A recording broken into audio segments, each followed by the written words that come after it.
wabarakatuh. Alhamdulillah, wassalatu wassalamu ala rasulillah Sayyidina Muhammad bin Abdullah wa alihi washabihi wa mawala. Dulur hamaman yang dirahmati Allah Subhanahu wa taala, kita hari ini menyaksikan begitu banyak tragedi-tragedi kemanusiaan. Bisa kita lihat yang paling dekat dan betul-betul membuat kita prihatin adalah Palestina. Di satu daerah di Sheikh Jarrah namanya, ada ribuan warga Palestina diusir dari tanah yang mereka diami ratusan tahun. Rumah mereka dibuldoser, dan jika mereka melawan, maka mereka akan dihantam dengan keras dengan senjata. Bayangkan, masyarakat sipil menjadi korban yang dilakukan oleh militer sebuah negara bernama Israel. Kita lihat di Yaman misalnya. Di Yaman, PBB menyatakan ada krisis kemanusiaan yang sangat buruk. Ratusan ribu orang meninggal dunia dan konflik itu terus-terusan, sehingga kesulitan makanan dan minuman, sarana kesehatan membuat daerah itu adalah daerah yang betul-betul miskin. Daerah yang ada di tepi Teluk Aden itu betul-betul membuat kita sesak melihat di depan nyata ada sebuah negara yang betul-betul memprihatinkan. Selain Palestina dan juga Yaman, tentu yang paling lama adalah juga Afghanistan.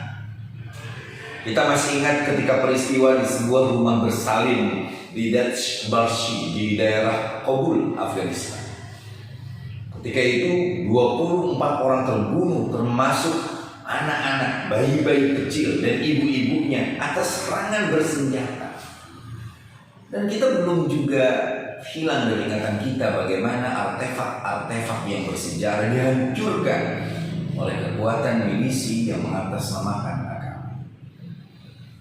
Yang paling dekat misalnya di Myanmar, bagaimana sebuah kelompok suku itu diusir secara sistematis, dan di sana ada seorang tokoh pro demokrasi yang justru diam, tidak melakukan apa-apa. Di dalam negeri sendiri, di Poso misalnya, ada beberapa saudara kita Kristiani yang menjadi korban kekerasan kelompok-kelompok teroris di sana. Apa yang harus kita lakukan? Yang harus kita lakukan adalah tidak sekedar mengutuk, tetapi menggalang kekuatan-kekuatan besar untuk menekan siapapun yang melakukan kekerasan itu, menghentikan kekerasannya, menghentikan agresinya, menghentikan kejahatan kemanusiaan. Oleh sebab itu, kita akan membahas lebih spesifik pada kesempatan ini adalah kasus Palestina. Palestina adalah sebuah tempat yang memang menjadi rebutan dari berbagai penguasa di dunia ini. Kita akan lihat bagaimana misalnya Palestina dulu pernah dikuasai, yang pertama kali ya tentunya, itu oleh orang-orang Yahudi itu sendiri. Yahudi adalah anak keempat dari Nabi Yakub alaihissalam. Yakub adalah putra dari Nabi Ishak atau Yisak. Nabi Ishak adalah putra Ibrahim alaihissalam. Nah, Ibrahim pun melahirkan Nabi Ismail dan ujungnya nanti melahirkan Nabi Muhammad SAW. Nah, kita tahu bahwa Yahuda ketika itu memiliki kerajaan yang sangat kuat, apalagi ketika salah satu dari putra keturunannya yaitu Sulaiman menjadi sebuah raja yang betul-betul diraja. Dan dia mendirikan kerajaan di satu bukit namanya Zion. Makanya kelompok-kelompok yang ingin melakukan gerakan nasionalisme Yahudi menamainya dengan Zionisme.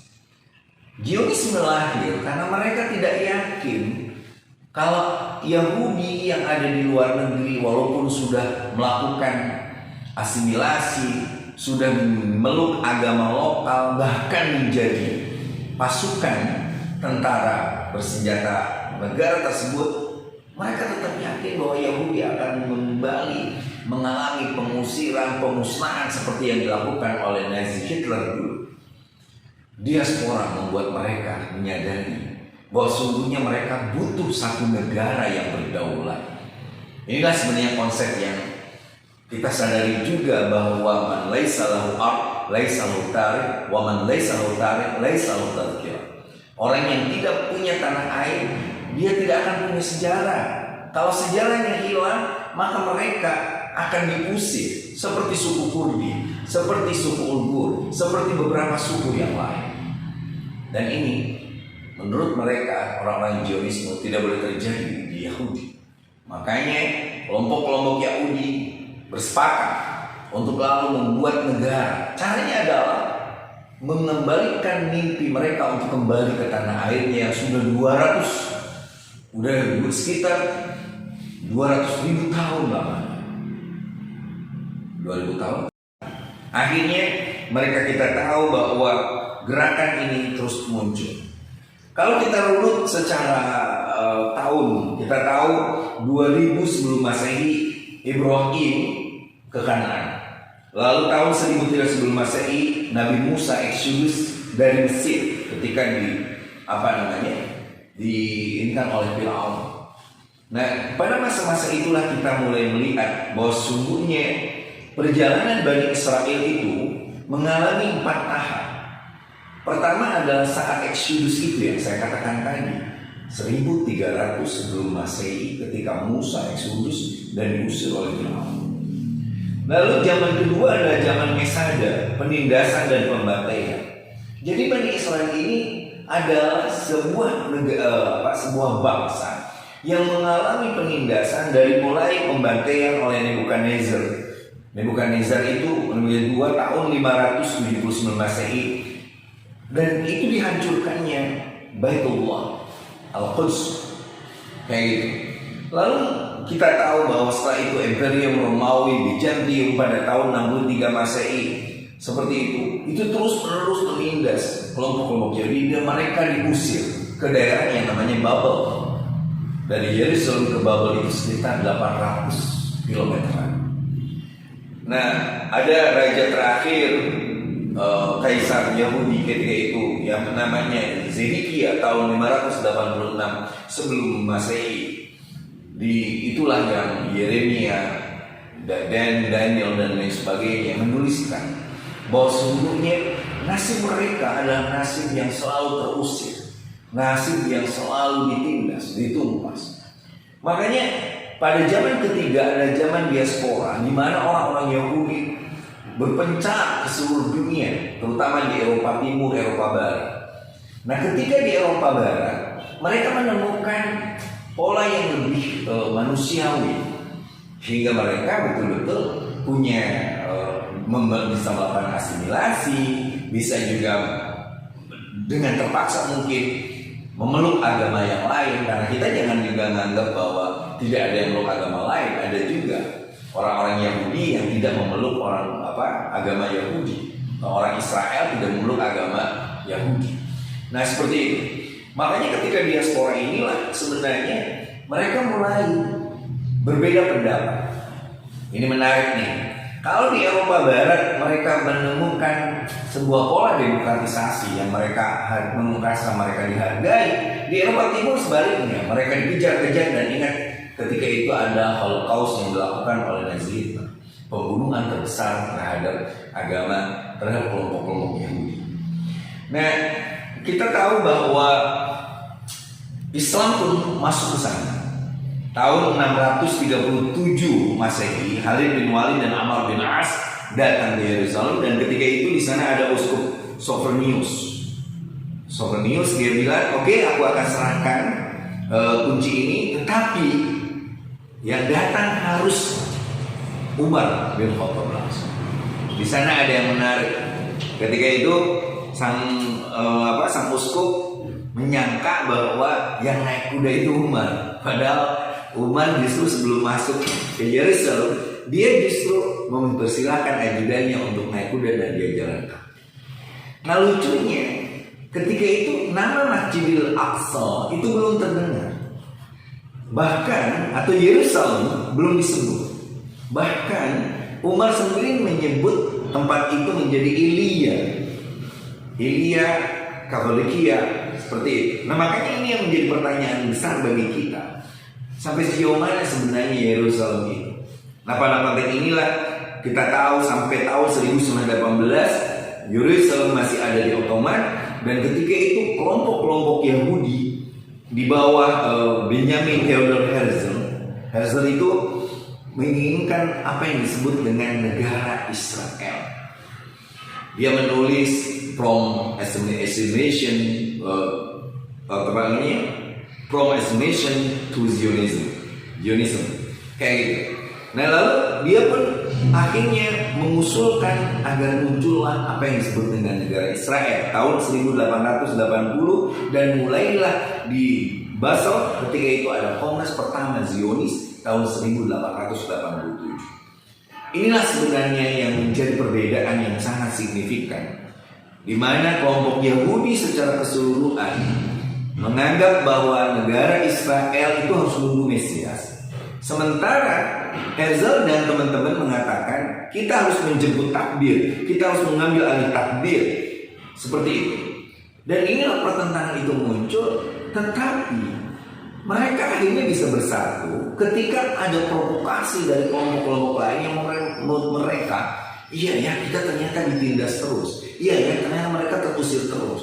Maka keinginan mereka untuk membuat negara itu semakin membesar, walaupun mereka harus mengusir orang-orang Palestina yang sudah ada di bumi Palestina. Maka yang terjadi adalah mereka melakukan upaya dengan sistem diplomasi, mereka melakukan upaya dengan mempengaruhi dunia internasional, dan PBB ketika itu akhirnya membuat sidang PBB. Kita tahu bahwa sidang PBB akhirnya memutuskan tanggal 29 November 1947 persetujuan Liga Bangsa-Bangsa menyetujui bahwa Israel memang harus diberikan lahan di Palestina.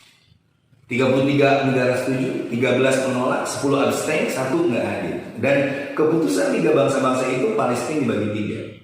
Sebagian untuk Palestina, sebagian untuk Israel, dan Baitul Quds, Al-Quds itu masih dikelola oleh PBB.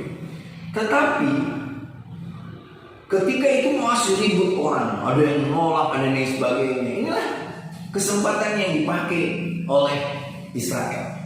Akhirnya mereka mengambil tikungan gaya licik Israel itu. Tanggal 14 Mei 48 mereka mendeklarasikan kemerdekaannya. Dan salah satu tokoh moderat ketika itu akhirnya menjadi David Ben Gurion, menjadi Perdana Menteri pertama.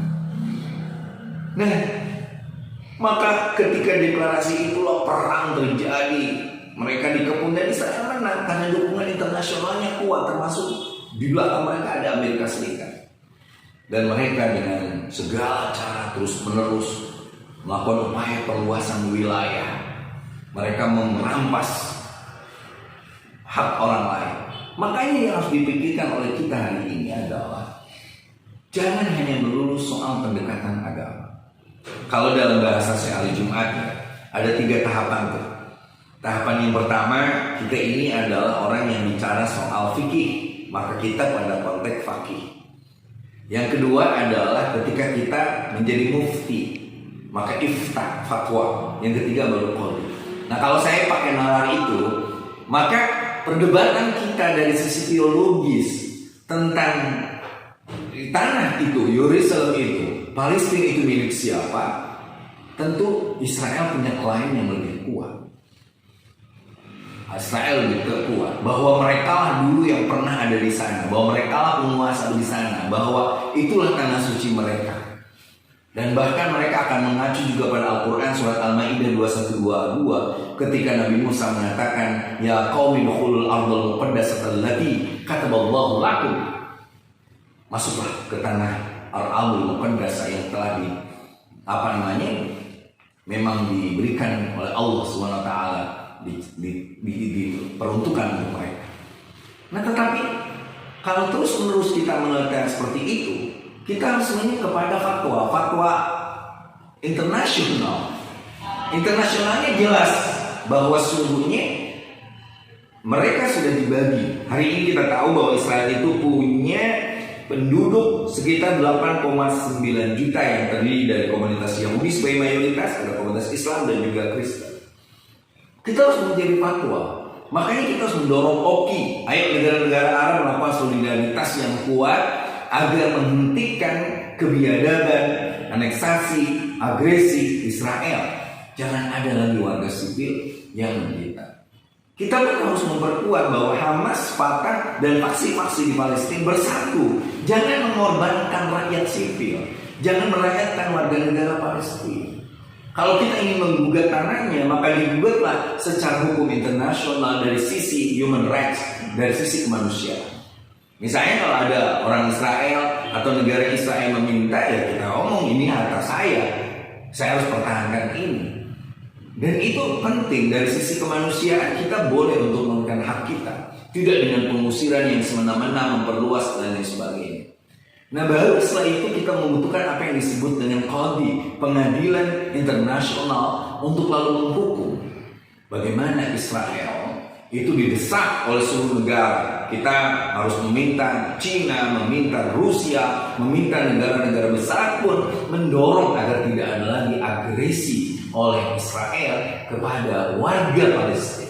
Dan kita meminta kepada otoritas di Palestina, ayo dong bersatu. Jangan lalu bergontok-gontokan untuk pemilu, untuk kekayaan, lalu membuat perang lagi, meluncurkan rudal lagi. Tapi ujung-ujungnya rakyat tetap menderita.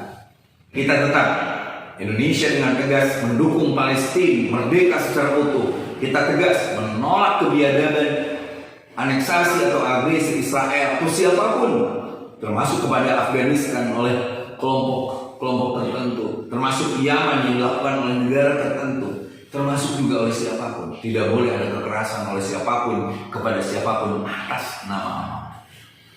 Makanya inilah sebenarnya saatnya kita menunjukkan solidaritas kemanusiaan kita, bahwa kita harus bersuara sama-sama dengan tegas agar Israel menghentikan agresinya dan agar dilakukan upaya penguatan diplomasi yang kuat agar tidak ada lagi warga sipil yang menjadi korban dari agresi yang membuat mereka betul-betul menderita.